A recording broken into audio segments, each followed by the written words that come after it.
Oh my goodness, Tracy, thank you. And thank you, Norwex, for having me and welcoming me onto your call. I'm very excited to be a part of your leadership meeting, and how special that we get to tune in from all of the different places in the world to be together today. So thank you for making this investment in your business and in your leadership and in your time.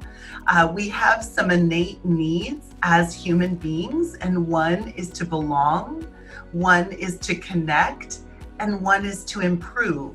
So connect, belong, and improve. And that's what we all get to do on today's call. So thank you for having me. I did want to give you a little heads up. This is what our handout looks like. So this will be a quick something for you to be, okay, that's what I'm looking for. This is the handout. We're a believer in handouts and what value it can bring to our businesses, because when we take notes, we're more likely to retain and recall and remember more, versus if we think, oh, I'll remember everything that we're going to cover in the next hour.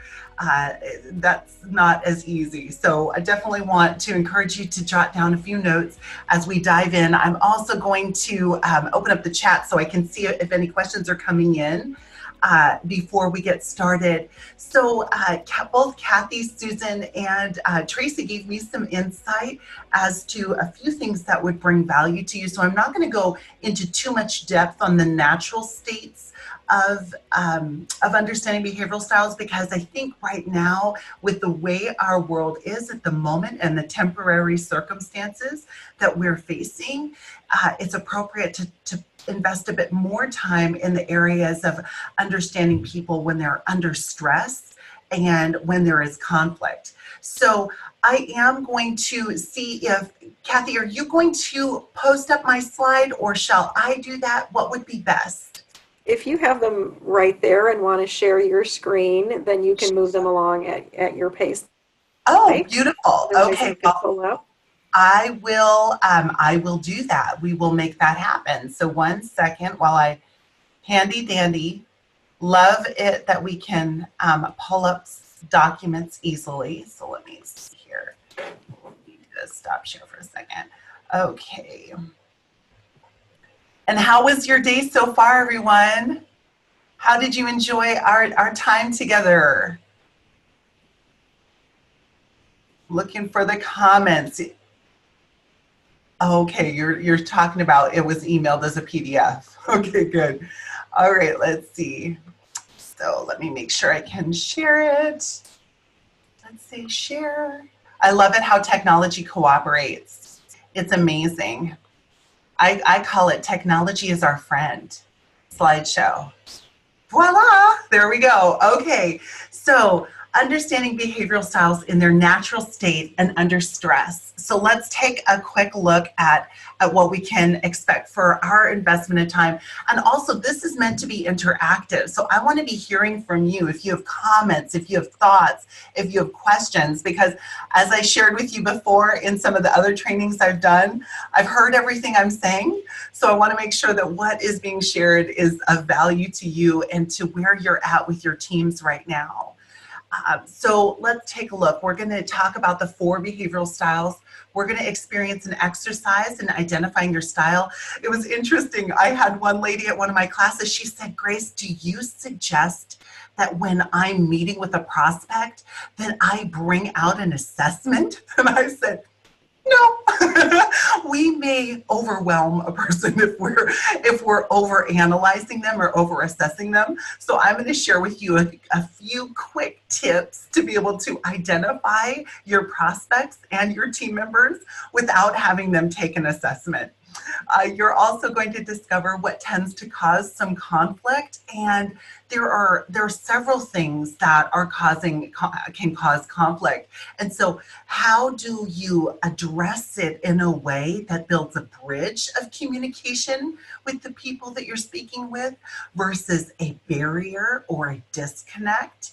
You're also going to learn how various styles, how they, how they respond or how they react under stress and pressure. And you're also going to recognize what drives each style and observe how to coach them.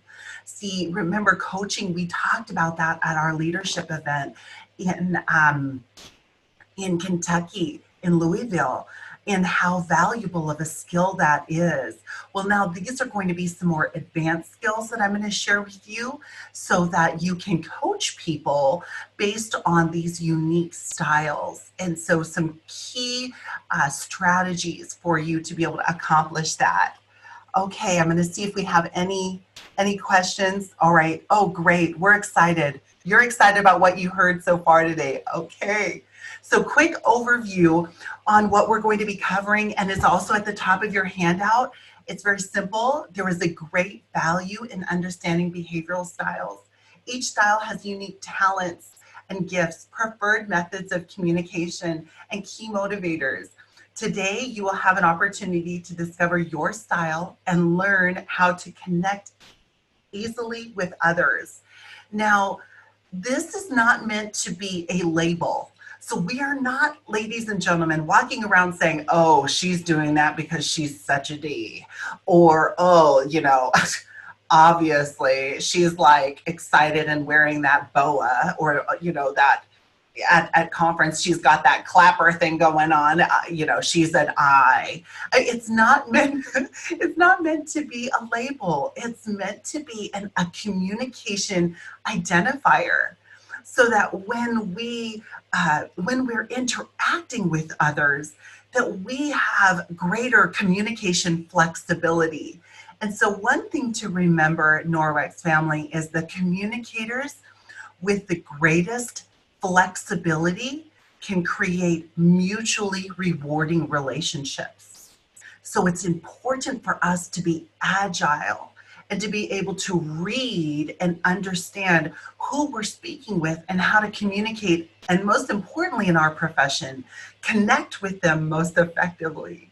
So that's a quick brief overview. One of the quotes that I love by Henry Ford: coming together is a beginning. Keeping together is progress, and then working together is success. And so that's what I think all of us on this line here today, and the fact that we're investing this time, we're looking to how can we show up in the greatest expression of ourselves? How can we show up as effective and efficient leaders so that when we're working with our teams, we're working together and it is successful? And we're making a significant difference for so many that are looking right now more than ever before for an option, for a choice, for something that will bring hope to them. And that's why I'm so excited for all of you and what you're doing as a profession. It's interesting. I've been having different conversations with people across the profession from a variety of companies. And they're sharing with me how successful and how progressive things are. And one leader, she said, Grace, I have some people that are standing still and almost like deer in the headlights. And then I have other people that are running. And I want to encourage you to be running right now. Now is not the time to put our foot on the brake. It's the time to put our foot on the accelerator. And what I mean by that is that we can give options and choices to people. We can share something that could bring value to someone else's life. Many people are at home and they're wondering, how do I do this? Or why did this happen to me? Or, I don't even know where to begin to go and to look. There are people that are experiencing hardship. And so for us to be able to share with them something that could be an option, that could be a possibility, we're giving them the dignity of choice versus deciding for them. It's almost like we've got a good thing here. I know I have a great thing here and I'm going to keep it to myself, or we have a great something special to offer people. There are products that people have a need for, a desire for, that would serve and support them in this season and beyond. And we also have a business. So let's take a look at applying DISC to determine behavioral styles. So there's a few thoughts that I want to share with you. So one strategy that I use when I'm working with people, rather than handing them an assessment, is I'll ask them a few questions. So I'll ask them very simply, in your work experience or in your work life, and the reason I'm saying in your work life or in your career or in your business, okay, so you can use whatever term works well for you or the person that you're speaking to, where do you think you are more? Are you more outgoing or reserved? And if they said, well, what do you mean, outgoing or reserved? Well, what are outgoing people like? And so I'm going to ask you to type this into the questions box, into the comments box in the chat. What are outgoing people like? What do they tend to, how do they tend to approach their business or life? Okay, go ahead and type that into the questions box. Energetic. They're drawn towards people. Yes, what else? They want to be part of things. Yes, they're excited. Absolutely. They're enthusiastic. They're more vocal. Yeah, they are the ones that are making friends in the restroom. That's right. they're making buddies underneath the stalls. Hey, how are you today? My mother, every time she goes to the restroom, she comes out with a new friend. I'm like, how do you accomplish that? How do you do that, Mom? So outgoing. Then what is a reserved person? And notice I asked outgoing or reserved. What does a reserved person tend to be like? They tend to be quieter. Yes. What else? Oh, we've got that quiet. They listen and they observe. Yes, they're watching, they're observing what's taking place. They can be thinkers. Yes. They often respond versus initiate conversation. Yeah, they're watchers. They're watching what's going on, what's happening. They're taking a look. They're probably even scrolling through the pictures and through all of our camera feeds to see and observe how are people responding to the message. Yes. Okay, so outgoing or reserved. So what I ask them is, which do you believe you're more of in your career or in your business? And so then they tend to select one or the other.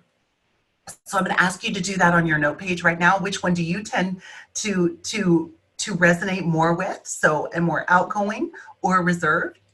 Then, and then I ask them, with your business, do you find yourself to be more task oriented or people oriented? So what are task oriented people like? Oh, wonderful, Hillary. You said, well, I could be either. I think I could be a combination of both. Yes, we have a little bit of all of these. The key and something to remember is that we have a primary and one or two secondary styles. So we could have a little bit of everything. And so what I'm asking you is, what are you more of? What is more natural for you? Task oriented. So I'm hearing here goal setters. I'm seeing want to get stuff done. That's right. Task oriented people often have a list. They like to check it off. Some of them even like to get really enthusiastic and cross it out. Yeah, so task oriented. What else? Task oriented people get started on things pretty quickly. They don't like a lot of fluff. They have no time for fluff. That's right. Okay. Oh, wonderful. I love it. I don't like lists, but I want to get things done for sure. Okay. So if you don't like lists, it may be that you have a list in your head, or you have some things that you have an idea of what you'd like to work on for a task oriented. So let's see here. People oriented. What do people oriented individuals tend to be like? People oriented. What are they like? Well, it's so funny. One time I had a friend, she was working on a project and she was being diligent about it. She's sitting at her desk and getting things done. And her friend calls up and says, oh, would you like to go, are you busy right now? Would you like to go for a coffee? Are you doing anything? She's like, oh my gosh, I'm doing nothing. Absolutely, let's go for coffee. It's like The people-oriented people would prefer to be with people than with paper.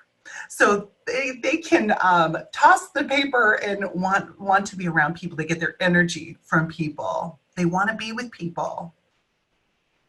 Yeah, they're often in tune to others. Wonderful. They feed off of others. Let me make sure I can see all this. Let's see here. People-oriented focus on relationships, and they feel what's happening. Oh my goodness, you all are so brilliant. I love people. Hillary said, I love to make people feel good. Thank you. Yes. So I'm asking people-oriented, task-oriented, or people-oriented. And so to circle which one they believe they are more of. Now, recognize, my friends, that I asked you in your business or in your career, because sometimes in your home life, it could be unique from the business.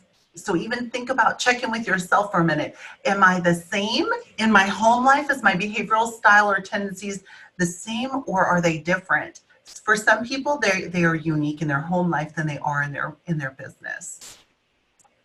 So I have somebody that said they're torn between task and people. Both matter so much to me.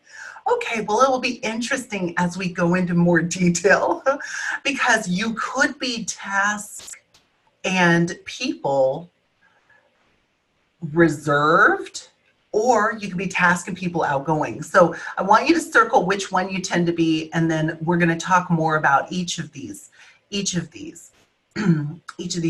styles. So I want you to think about each of these styles as languages, okay?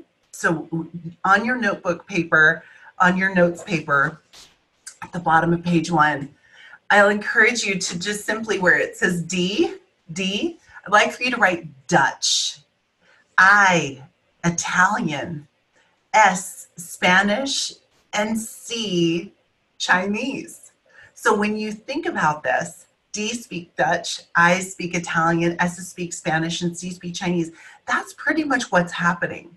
So what you're doing is you're speaking a specific language. And if we can speak someone else's language, we can connect with them far more easily. And that's the whole point of understanding behavioral styles. So it's almost as if you're speaking another person's language versus speaking your own. It was interesting. My mom went to an event and she was teaching this exercise with a group of people, and a large group of people, as a matter of fact. And when she went through and described each of these styles, and then people identified themselves to be, one or the other. So if you found yourself to be more task and outgoing, then you'd want to circle the D. If you found yourself to be more outgoing and people, you'd want to circle the I. If you found yourself to be more people and reserved, S, and more reserved and task, C. And so she's at this event and she asked everyone to get up and go to the corner that represented what they believe they are. And the entire room stood up and went over to the I section, except for one person. That's right, one. And so my mother, Nikki, she walks over to that one person, of course she does. She walks over. May I ask, what brought you here today? And the lady goes, none of them. She said, I did my research. I investigated this organization. I know that they have a quality product and service that they're offering. And that was the reason that I came here today. So what was so fascinating was that what message was sent loud and clear to my mother, and now to me, and now to all of you, was that if we're only speaking one language, we will tend to draw that style to our business. Versus when we are agile communicators, we can create and speak to anyone, anywhere, effectively. So that's the point. These really don't speak Dutch. It's meant to be an example. So I'm glad that you're finding that it was interesting. That is for sure, Lena. It was interesting. So the point is to be mindful. And remember, once the mind expanded, it never takes its original shape. So once we know this, now it's like, okay, we can filter our conversations and interactions based on the quick identifiers for these individuals, which we're going to talk about right now, and especially as leaders. So let's see here. So we've got some indicators here who found themselves to be more on the D side, outgoing and task oriented. Go ahead and let us know in the chat. Okay, and I want to make sure I'm pronouncing your name correctly. I think it's Miri, Laura, Felicia. Oh, and Felicia even went into strong D. I love it. I think we have Nisi, Brian. Oh, Brian is speaking on behalf of Debbie Bolton. Thank you, Brian. Christy, they're coming in so quickly. Ashley, Carrie, Natalie, Hillary, Sarah, Tammy. Oh, Tammy speaks Dutch. Yes, Tammy. Between a D and an I, Jennifer. Thank you, Sarah. Oh my goodness, Katie, we've got quite a few. All right, thank you. D's don't waste time, that's correct. So I'll continue, we're moving forward. I's, where are our I's in the house? People that saw themselves to be more outgoing and outgoing and people oriented. Oh, and Debbie Bolton is on the line. Debbie Bolton said, Brian, did you guess? Oh my goodness, let's see here. Oh, raising your hand, Leah. Yes, so a more I. Brian Dill said, I'm an I. Thank you. Natalie. All right, I'm a D and an I. Okay, wonderful. All right, so we have our I's. What about our S's? Our reserved and people-oriented individuals.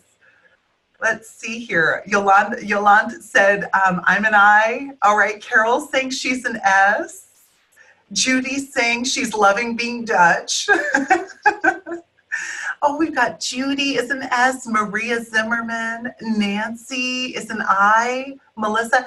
It's interesting, my friends, because now that you're even having this dialogue and seeing who's who in the zoo, it'll be interesting how you can utilize your language, utilize your approaches with your peers to be most effective. So wonderful. And then Shirley is also an S. Thank you, Shirley. What about our C's, our reserved and task-oriented people? Coles is a C. Kathy is a C. Wonderful. Leah said, I am an IS. Wonderful. Thank you. So we have a few C's so far that have typed in. Other C's are thinking about their C. Heidi, thank you. Thank you so much. Wonderful. And Heather, D, some S and some C. Wonderful. Okay, so now we have an understanding of one another, and how exciting that we'll all be able to be on the same page and utilize what we're talking about today. So I wanted to give you a few clues on these different styles that are very important for you as leaders. So I wanted to share with you a few things about each style that wouldn't be in your full handout that you'll probably want to jot down. So dominant, their question that they're asking themselves and of you is what? Dominants are asking the question, what? They're motivated. You may want to write this down. They're motivated with a challenge, choices, and control. So they want a challenge. They would like to have these dignity of choices, options, and they'd like control. So even being able to say, rather than saying, can we connect later today? What would be best for us to connect now or later today? D's love an option. If we say give them one option, they're like, they'll probably want to create something completely different and say, well, let's do it tomorrow, because they love to have that control. So those are motivators for them. Also, they respond to a leader. They respond well to a leader who provides direct answers. So if they ask you a question, giving a D back, a direct response, will land very well for them. Also, they like to stick to business. So if you are a leader coaching or mentoring a D, they don't want you to be talking about the dog, the cat, the mail. They want you to be talking about business. Okay, they don't want you to talk about your haircut. They don't want to talk about any of that. Get down to business. And they also appreciate leaders that emphasize and stress goals, because they are achievers. So dominance. Now I'm going to give you a few more. Any questions? Oh, and no small talk. Yes, Mary, no small talk. Let's get to business. So let's dive in to influential. Influential, their question, or they're constantly looking for who. So their pressing question is who. Who's involved? Who's leading the organization? Who will be there? Okay?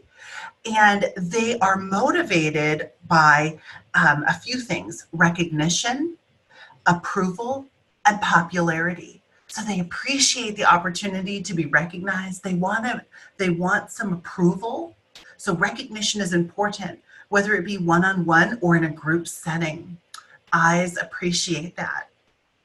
And some popularity. They respond well to leaders that provide social involvement. So they create connections. Maybe it's a hangout. Now that we're all isolated, I actually had an eye. She sent me a text with this lady peering out the window, and she wrote the text isolation. She was so isolated as people were walking by out of the screen. She was like, oh my goodness, I feel so alone. Well, people, especially now more than ever, so influential people, they're probably going to show their camera. They're probably going to want to have some type of connection or meet up. So they're talking a little bit about business and then a little bit about personal. So I have one lady that calls it a quick hangout. Another woman that called it connection and collaboration, and they got together and they would just talk and visit, have that personable interaction. And so that's really important to create that social for eyes. And they also appreciate an atmosphere of excitement. So sharing some good news with an eye, they love that, especially because so much of what's going on outside in our world is about gloom and doom and all of these things that eyes are like, oh my goodness, it's almost like a lot of the eyes that I've met or had spoken with recently, they're not even watching the news. They will catch up at the end of the day or the end of the week. They're not, because they saw how it was affecting them. So I want you to pulse rate temperature check with yourself, even in how can I respond to what's taking place and to set myself up for success versus go with the flow of what everyone else is talking about. Because remember, my family of Norwex, what entertains you trains you. What entertains you trains you. So be mindful of what we're exposing ourselves to. Okay, so let's continue to move forward with supportive. Yes, we have our little supportive girl on the line right there. And supportive S's, their thought-provoking question is how? How can we do this? How is this possible? How will this make a difference? How will this serve people? They're asking that question of themselves and of you. Also, what motivates them is appreciation, security, and assurance. Appreciation, security, and assurance. So remember that finding ways to express how we value them and the differences that they make. Because often what will be an identifier for an S is that they will support. What could I do? How could I support you in this process? They're going to ask to support you, so they're likely an S. And especially now more than ever, some assurances of how Norwex is here for the people, and Norwex is here for the world as far as our products and our business. They also, like I shared with you, that security. So what is secure about what we're doing? Finding something that gives them that confidence and that security will make a difference. So rather than focusing on what they're unsure of, asking them something very quickly, like, especially some of you were saying, oh my goodness, my husband is an S. So one thing to be thinking about with S's is to even ask them that question. So right now, what do you feel secure about? What would be one thing that you could be sure of? So that they're not focusing on everything that they're unsure of. They're honing in on one thing that they could be sure of, or that they are sure of. This will support your S's. I didn't give you that question I'll get to more of that in a bit. That is something though that was surfacing up for me with S's, that, and even to be able, they are going to speak more steadily. So to be able to have a precious pause, or what we call heaven's gap, to be present and connecting. They respond well to a leader that's relaxed and amiable. So if we're the S is like a little bit nervous if we are overly stressed. So what I encourage, if there are some stresses and you're getting ready to go on a Zoom or go on a call with an S, I encourage you to take a few deep breaths and to relax a bit and to step into that conversation whole and complete, because they will feed off of our energy. Also, they appreciate working at their own pace. So even asking an S, what kind of pace are you looking to run? You know, what kind of pace are you looking to run with your business in this season? And the reason I'm using the word in this season is because some people, they've been saying, well, you know, this person is more of a casual business consultant, or this person is more of a casual business builder. That, please throw all of that out the window, my friends. They may not be casual in this season. They may be full steam ahead in this season. Also, they may be, and also the call that we did, I believe it was last week, could be very valuable for them to go back and to re-listen to the whole Now with Norwex that we did, because I've even heard feedback from people that immediately activated some of the ideas that were shared on that call. So I encourage you to have people go back. They've been social messaging me and sharing with me how they were using those ideas, and that gave them that movement and some progress forward. So I want to give you that little thought around that as well. Question. We have a question. Kathy or Tracy, will you help me in keeping pace with these questions? And do you want to read that back to me? Yep, you bet. Felicia said, I'm glad for this lens to see how people are. However, I feel like Tracy, I would need to have. Oh, here, let me see if I can get this. Can you hear me? My speaker is giving me a technical opportunity. Let's see. Oh. Can you hear me, Grace? It's Kathy. Oh, you know what? Let me see if I can get I can't hear you. Can you hear me, Kathy? It's Trace. I can hear you, Tracy. You can hear now? I can hear Now, you, Kathy. Oh, I can hear you. Grace, can you hear Tracy and I? yes, I Yes, can now. okay. Sorry about All that. right. All right, I will read Felicia's question. It says, I'm glad for this lens to see how people are. However, I feel like I would need to have multiple personalities to interact with others then. What am I missing? It's a great question. Oh, great question. It's not about having multiple personalities. It's not about us having different personalities. It's about understanding how to speak the languages of those personalities. So what I'm sharing with you is it's it's you're speaking Dutch, you're speaking Italian, you're speaking Spanish, and you're speaking Chinese. It's not about being Dutch, being Italian, being Spanish, and being Chinese. It's not about being, it's about speaking these languages. So that will be the major distinction. Great question. Anyone else with a question or a thought around this? Okay, all right. You're like, let's keep going. All right. You're good. Oh, please. Yes, Kathy. No, I was going to say, Grace, you're good.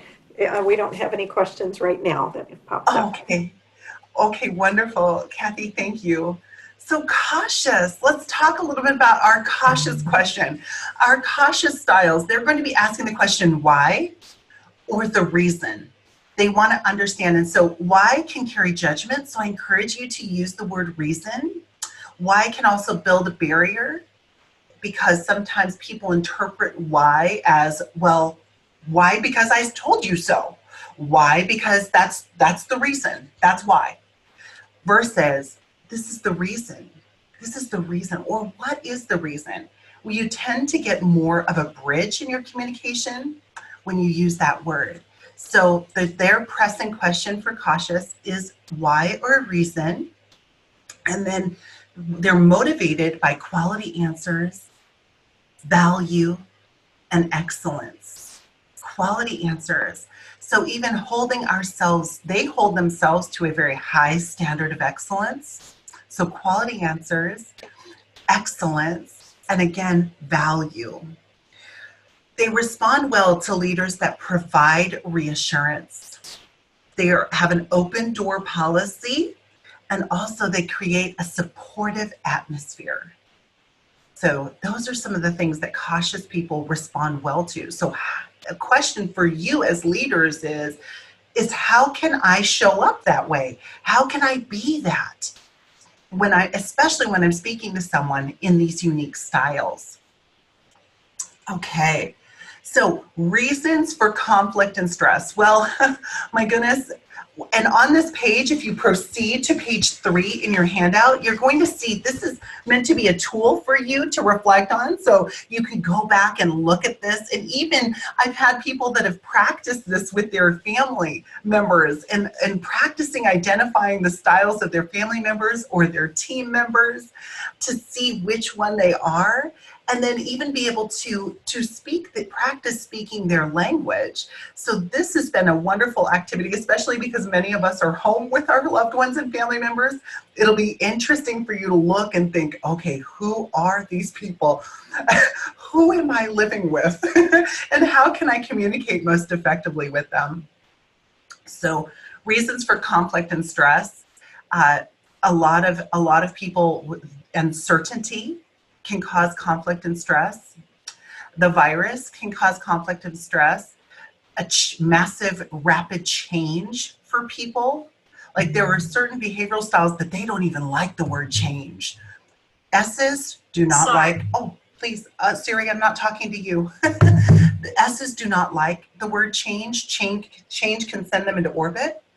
They prefer, we enhance, we adjust, we adapt, we make some slight revisions. We're tweaking. We are not changing. So those are some word choices to be thoughtful and mindful of. What are other reasons for conflict and stress that you've witnessed or you've seen coming forward? And I'm going to be right back. I'm going to grab a tissue real quick.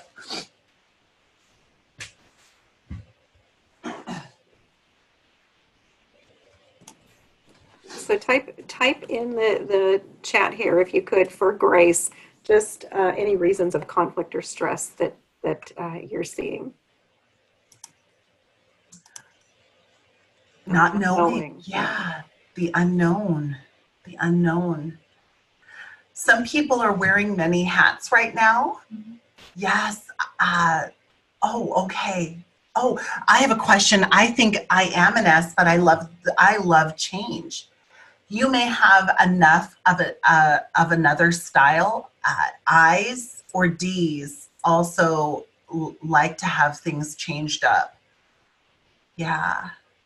So that's probably why you are comfortable with change. Most S's, if there is going to be an adjustment or a change, they like time to process it before it happens. So, example, it was very strategic for Judy at the beginning of our call to share some of the updates of what's going to take place for next month. So it gave all of you pretty much the majority of April to plan accordingly for the update that will take place with the 3-month program in May.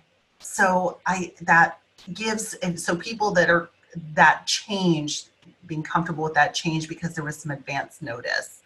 I'm also seeing some more. Do you want to share with Kathy or Tracy? Do you want to share what's come in that I may have missed as I was explaining, addressing that question?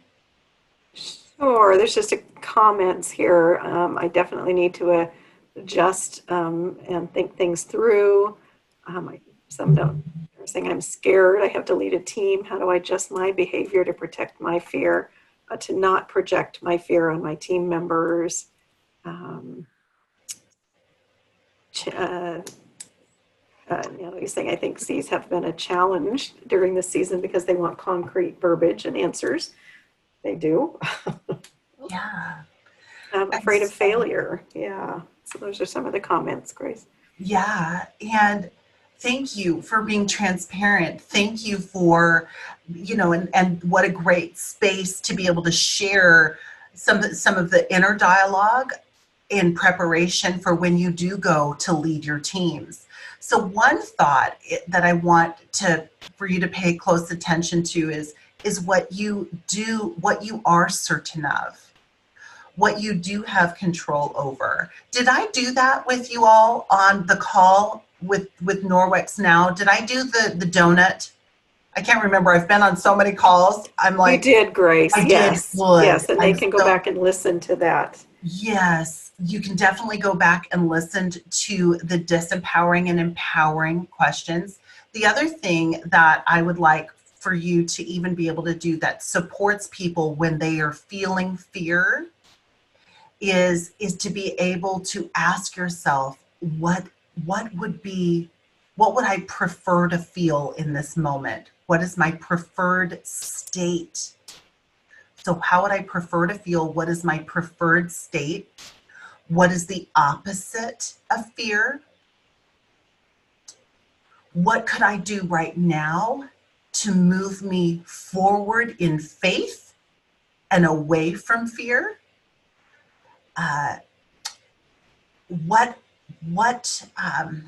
How is this fear hindering my progress? What would life be like if I stepped out on faith each day? I mean, I'm coming up with a word. The key though is it's your own word. That, my friends, is an advanced coaching skill. It's called a paradigm shift. And so what happens is you're supporting someone to bounce forward with, rather than focusing on something that's not serving them, asking them, what would you like to say is your experience? What is most important right now? So if you were to focus on one thing that you have some control over, what would that one thing be? If you could focus on one thing that would make the biggest difference for your family and for your business, what would that one thing be? And so sometimes what happens is people get into this place of stress and conflict because they are thinking, they've put everything out and it's gone beyond their plate. It's gone on the entire table. They put everything out on the table. And so looking at it has become overwhelming for them. And that adds to the stress. So as a leader, you can simply ask them to funnel it down to one thing versus looking to resolve everything all at once. That can also alleviate some stress and some conflict. So putting it out that way of what do I have control over? What would I prefer to feel? How would I like to be able to describe my circumstances? So overwhelm can be very real for many people right now. And so being able to simply ask yourself, okay, I have 5 quality minutes that I get to work my business right now. Because some of you are, teaching your children right now. We're homeschooling. We're doing different things. And so I had a lady, she shared with me, she goes, Grace, when I do have time to work my business, I don't even know what to do. And I said, well, when you do have the time, how much time do you have? She goes, well, I have 5 to 15 minutes. I said, okay.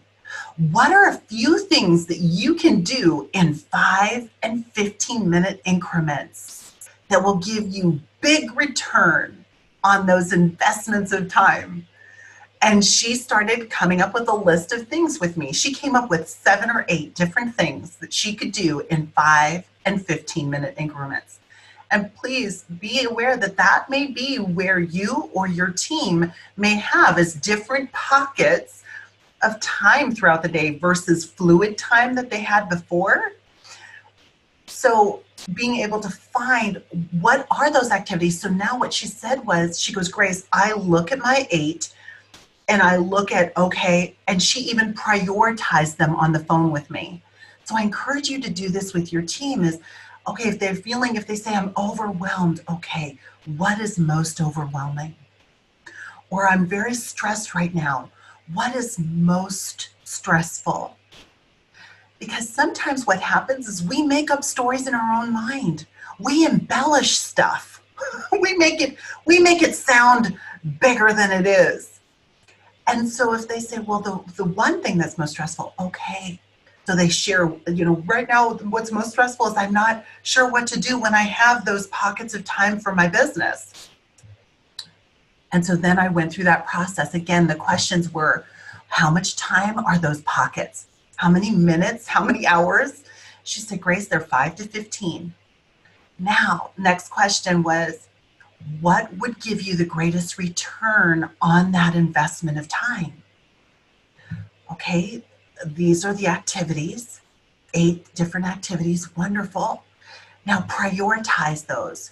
Which one will move you forward faster towards your goal? Which one of those will move you further, faster towards your goal? And then she started going down and she prioritized all 8 of those activities. And so she realizes now, she was like, she could hit the ground running when she had the time to work in her business. That will ease people's stress to have some type of plan, a strategy. See, when you have a plan, ladies and gentlemen, when you have a plan and you stick to it, your exciting, phenomenal, great results stick to you. They just stick. So these are things that will, again, support you. And so you are being an ally to yourself so that when you go out, you've established something that's working well. Now you can work with your team in an effective manner. How is that? How are you with what was just shared? What resonated? Grace, we've got a couple of super comments here. Hillary said, overwhelming stress shuts me down. As a leader, it's hard to lead in this state of mind. And Pam said, focusing on what you can control and letting go of the unknowns. The opposite of fear is trust. Trust that you are where you're supposed to be right now, and trust that you have the ability and talents to do good in this world or with your family or with your team. You have unique talents, and now is our time to share that with others. Wow, Pam, what a profound message for all of us. Now is the time. See, my friends, it's interesting. I had a lady, see, when you show up for people now under adverse circumstances, who do you think they remember when the adverse circumstances or temporary situations are no longer there? They think of the people that showed up, that cared, that thought of them, that reached out, that were a light in a time such as this. So yeah, oh my goodness, Lori said, Pam, I'm copying and pasting that in my page. Oh my goodness. Yes, Melissa, row the boat. Absolutely, row the boat and invite others to join you in that boat, because it maybe you could be an answer to what they're looking for. We don't know. We don't know. So let's allow people to share with us where they're at. Some people, they want to empty their mental cup. They want to be able to talk briefly about it. And so I'll share with you a quick way to do that. If you are talking to people and you don't want to be on the phone for an hour and you don't want them to empty everything onto you, what I encourage you to ask is to ask them for, give me a quick update on you and your family, or give me a rapid update on what's new with you, or what's happening with you, or I want to understand what's on your mind right now. Give me a quick, fill me in. So a quick update, share with me, give me a brief overview of what's on your mind right now, or what's on your heart right now. Something along those lines, so that you're setting a nice, loving parameter, versus what's on your mind could be so vague. Do you have all day for that? So being mindful of that. I also wanted to address this that's on your screen here, and also of the time. Okay, we're good. On your screen, you're seeing additional tools. So what are their tendencies with conflict and stress? So this is a tool that you can refer to. Again, it's very detailed oriented on page 4. So what are the causes and the reaction tendencies? I encourage you to review them, especially these ones, because these will be quick indicators. I kind of mark them on my page here, the reaction tendencies, so that you can be mindful of that. Oh, okay, I'm communicating with a D right now. So they can be more vocal and bottom line. Well, what's the point? Get to the point. They can become more forceful and can eventually disengage. So if that is their tendencies, how do you address that? How do you talk to a person? So when the people are being more vocal or bottom line, what I tend to do is I tend to wait until they pause. Because sometimes what happens, it's called affect labeling, my friends. Affect labeling, sometimes people just want to get things off their chest. They want to just, and we're not meant to be punching bags. I'm not saying be a punching bag. I'm saying sometimes what happens is that when we can give people the space and grace to share a bit of what's on their mind, it lessens the emotional charge, the effect that it has on them, the stronghold that it has on them, so that they can, okay, well, I got that off my chest. Now, how can I move forward? And I may even say that to a D. So now that you've shared, you've gotten that off your mind, how could you move forward? And I'm remaining calm. See, if I join them, that's where it's almost like you're putting wind on the fire, and you're moving it higher versus you're settling it. Okay, so again, I want to share with you a few strategies around coaching. Coaching. So, what drives them? You have that. And now, how do you coach them? So, for D, you have this paper, so I'm not going to speak to all of the details on it right now. One thing to remember when you're coaching a D is a D would like to leave the conversation with an action, something to do as a result. D's, when you're coaching them, they are okay with brief conversation. So I encourage you to schedule calls, coaching calls with D's in 10, 15, maybe 30 minutes at the most. If they have finished the conversation, there's no need to continue. Even if you have more time, they're like, we're good, I'm ready, I'm all set, we're done. They don't need to stay on the line to fill the time, okay? They appreciate direct and brief questions. So asking long-ended questions, so what are you going to do with that, and how is it going to be done, and who's going to be impacted by it, and how will you feel when you've done it? They're like, just get to the point. So give them one brief question. So it could be, so what's the plan for this week? Notice I used the words, what's the plan for this week versus what's your plan for this week. Sometimes when we use the word you or your, we can, it's almost like, is there judgment? Is it just me? So having a heightened awareness, people filter in different ways. So I encourage you to drop the you to what's the plan for this week?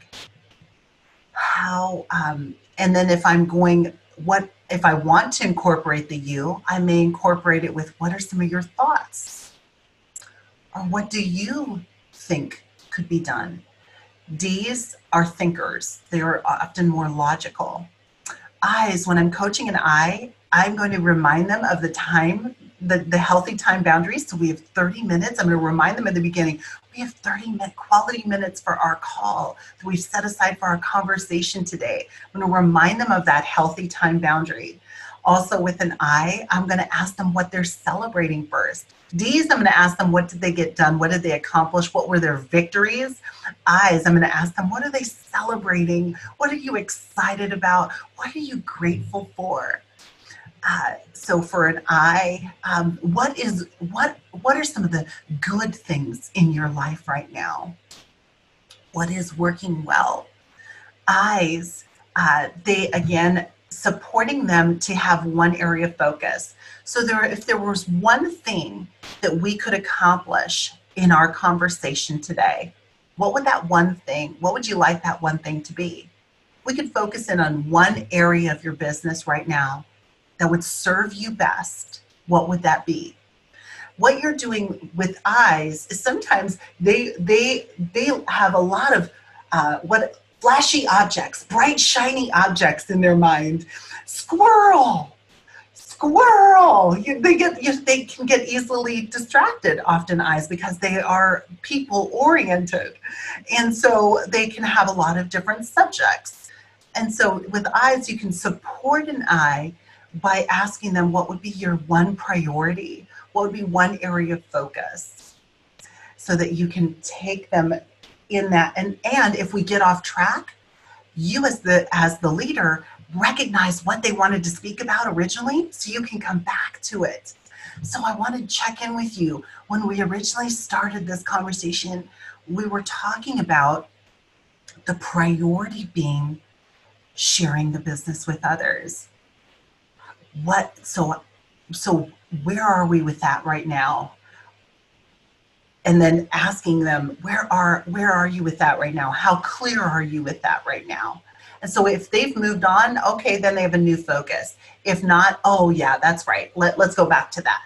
So it's nice for you to check in. It's using it as a check-in tool, and you've figured out what that priority is from the very beginning of the conversation. Supports them to keep on track. Supportive. So how to coach a supportive S person. You're going to speak first about something personal. So you're going to talk first about, and remember, they don't care how much you know until they know how much you care.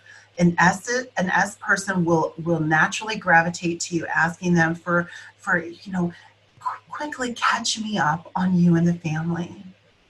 So they would like to touch on something personal before they jump and get down into business. And so being mindful of that. And then how, even asking them, how can I serve you best as we're in our conversation today? How could I add value to what you're working on in your business right now? So when you ask and ask that, it's almost like you're speaking their language, because they appreciate support and they're often the ones giving the support. So how can I serve you best? What would be a few things that you would like to talk about and work on together?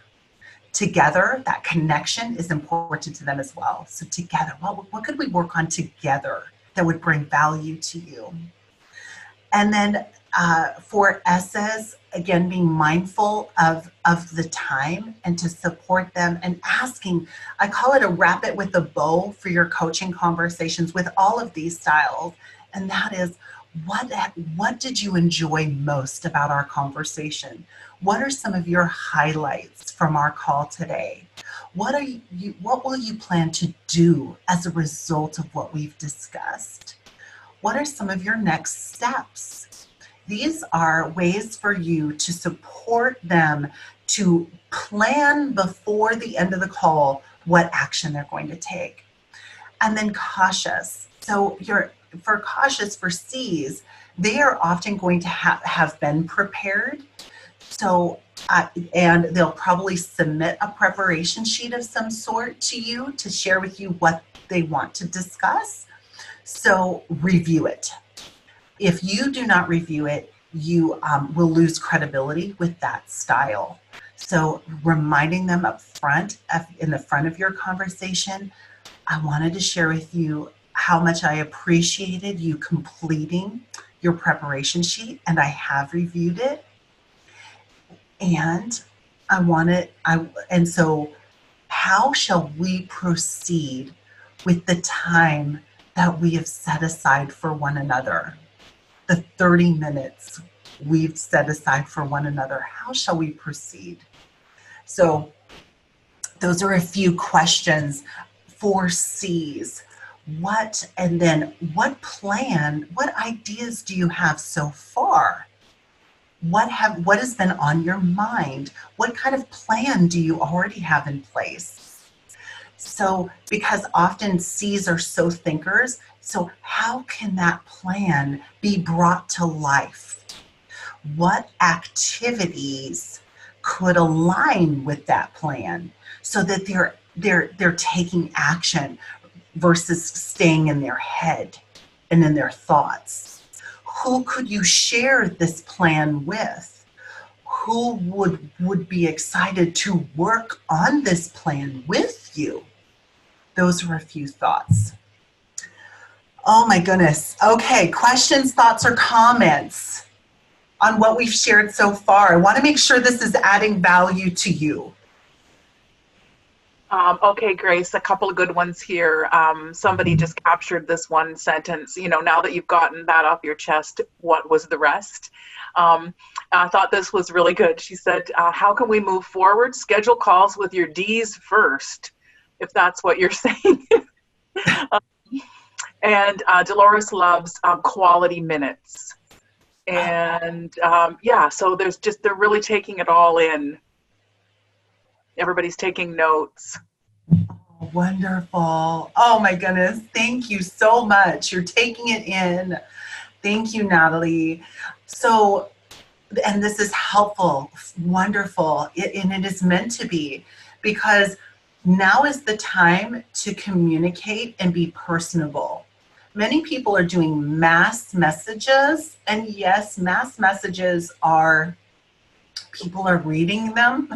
They are more than ever before because they have the time to do it. What will distinguish you from the rest, though, is to take it a step further and have personable connection. And I even talked to you about how to connect personably in that Now with Norwex call. I gave you the verbiage exactly on picking up the phone, especially for those who are not as comfortable with picking up the phone. And because I was one of those. That's why I'm sharing it with you. I was one of those people, and I wanted somebody to explain to me, okay, how do I do this in a way that feels comfortable? Well, so I shared with you a few of those strategies in that Now with Norwex conversation. So the difference between responding and reacting, let me share with you very quickly what that is. A reaction is a knee-jerk reaction. This is when we do things without thinking it through. We say things that we regret later. We respond in a way that we normally would not.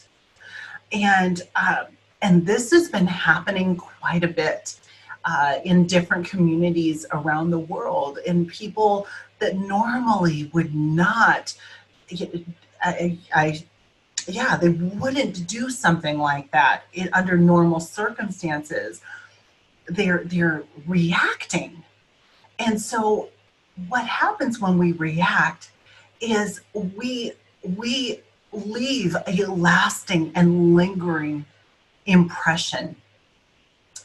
And it's not a positive one. It's one that negates, detracts, detours, and separates people. Whereas responding is very mindful, it's thoughtful, it's heartful. There was a pause. And so a healthy response is using, and I shared this with you at conference, and I'm going to share it again because it's so useful right now. And the reason I'm sharing with you, and this is important for you as you go to transfer knowledge to your team members, it is okay to repeat things. Actually, it could be a reminder, or it could further solidify something, or they can hear it in a different way because there are new circumstances. So this is called the ABCD technique. A, you've got my attention. So this is a way to have a healthy response. A, you've got my attention. And now we're not doing this when we're face to face with someone or when we're on Zoom. We're not saying, A, you got my attention, honey. This is an example though. A, you've got my attention. B, I'm going to breathe. Sometimes we hold our breath when we're upset about something or we're reacting. So B, breathe. C, count. And you're counting silently to yourself, 1001, 1002, 1003. And then D, we're determining how we're going to respond to what's taking place. D is determining how we're going to respond. So we're making a decision. And what happens, especially right now, I mean, some people, even with our children, with our loved ones, because we're in closer quarters than we normally are, and because we're in many countries and nations not going out and about, this is crucial because they're watching how are we responding to what's happening. And what example are we setting so when there are challenging circumstances, Mommy and Daddy continue to persevere. Mommy and Daddy continue to have their quality work ethic. Mommy and Daddy are demonstrating calmness under fire. Mommy and Daddy are showing how we too can respond versus react to what's happening around us. So how can we be light? And how can we be light under some darker circumstances? So those are some response strategies that I wanted to share with you that are very important. Now, I've also given you some coaching questions. They're very simple, task-oriented or people-oriented. So task-oriented questions. What do you notice about those questions in your handout? What's happening? What are your thoughts? Now, with any style, I want to reiterate, please do not use the term understand. I understand.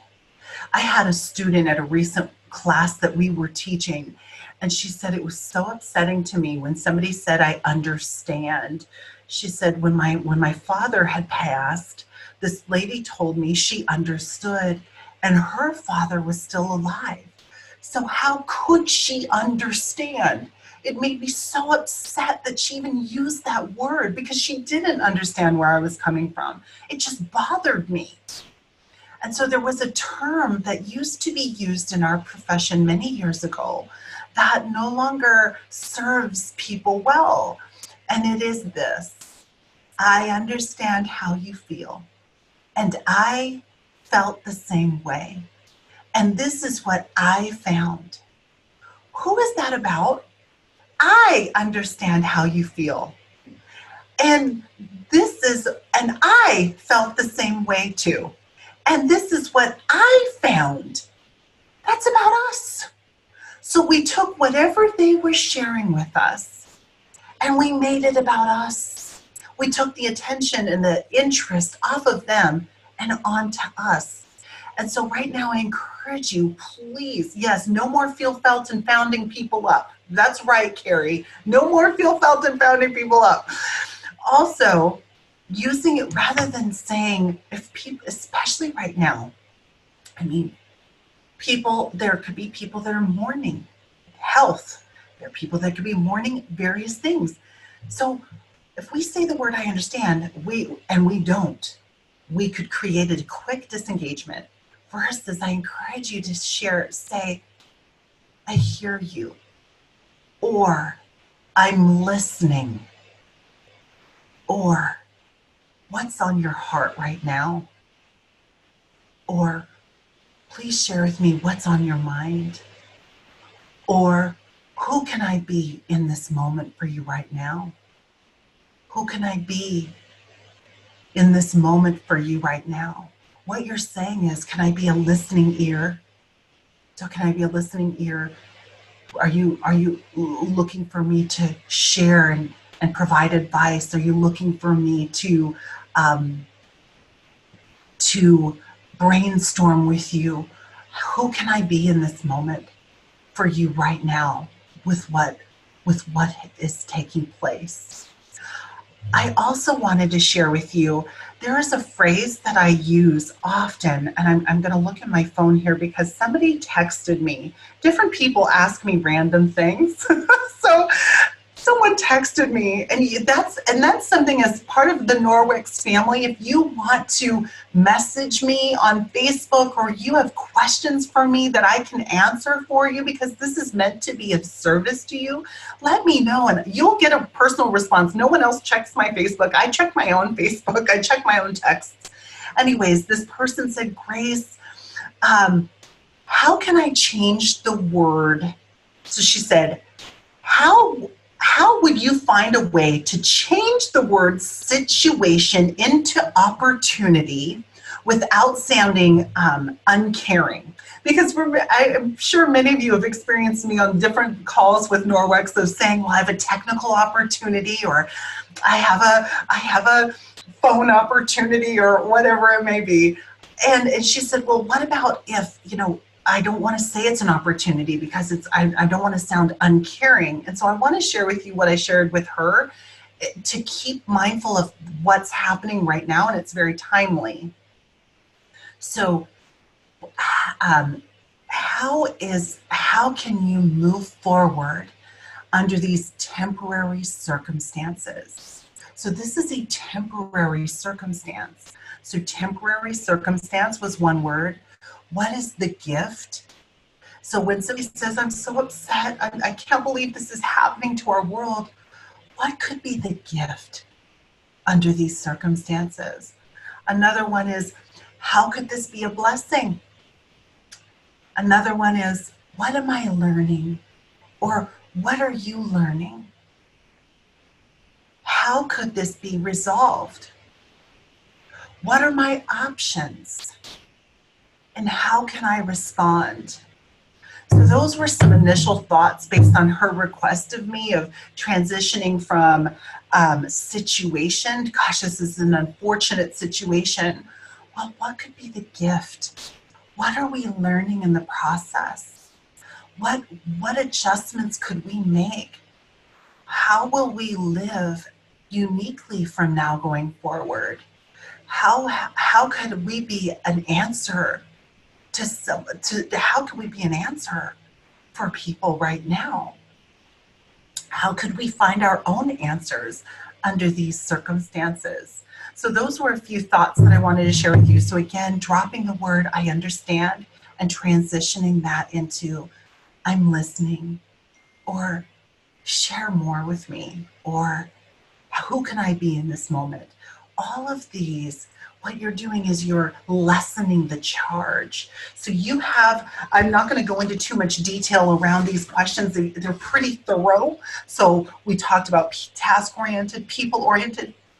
They're specifically designed questions. And then also how to assist in conflict. So we provided some of those as well. I really like the one on page 7 where it's on task-oriented, asking them what are the facts? What are some of the facts? Because see, sometimes there's perceptions. There is somebody else's opinion. And so it supports people to get a hold on what are some of the facts or what are some of the perceptions? What is truth? And then another one for people-oriented that I absolutely love is how could this be resolved? Who could be a support system? Who could you be a support system to? Okay, so Norwex family, oh my goodness, that went by like the speed of light. I mean, that's just, oh, whoopsie daisy. Whoopsie daisy, let me review and slideshow. Well, it went all the way back to the front. Sorry about that. We've got technical opportunities. So what are you running with, Norwex family, as a result of our investment of time together today? Who would be willing to share? Grace, we've had people share that they love the coaching questions. We got some strong reactions to the no more feel, felt, and found. Even our Canadian sales team was like, that's sort of a go-to favorite of ours. And I just love how you highlighted how that automatically makes that dialogue about you. It recenters it to something that isn't our desire. So that was fantastic. And a couple more comments, making sure each style is touched within team page, posts, VIP pages. I'm feeling more confident in reaching out to people in this season. Love the verbiage, I hear you, instead of I understand. Yeah, so just some great feedback. Oh, wonderful. Oh my goodness. Any questions that you have at this time? We would love to be able to serve you. And I know we're about to wrap up our call. I'm so glad I got to come on early. Well, thank you for giving me the extra time. You're very welcome. It is an honor to have you with us. And you just bring such, a heartfelt message and such meaningful training. And everyone, your style is something that resonates with our entire field. So we are just so grateful to you. And everybody wants to just stay with you and hang out. In Hawaii. Oh my goodness. Well, I love hanging out with all of you too. Oh my goodness. Thank you all so much. What a pleasure. And I definitely want to thank your Norwex corporate team for making this possible. They were the ones that thought, because we were going virtual, that this would be a blessing to all of you. So I want to thank and commend them. They're always looking for ways to add value into your lives and to provide a service for you, because the people are a company's greatest asset. People are you are the ones that are sharing the message with the masses. So I definitely wanted to thank Norwex for making it possible and seeing you all as a worthy investment. So please remember that they are investing in you and the greatest version of you.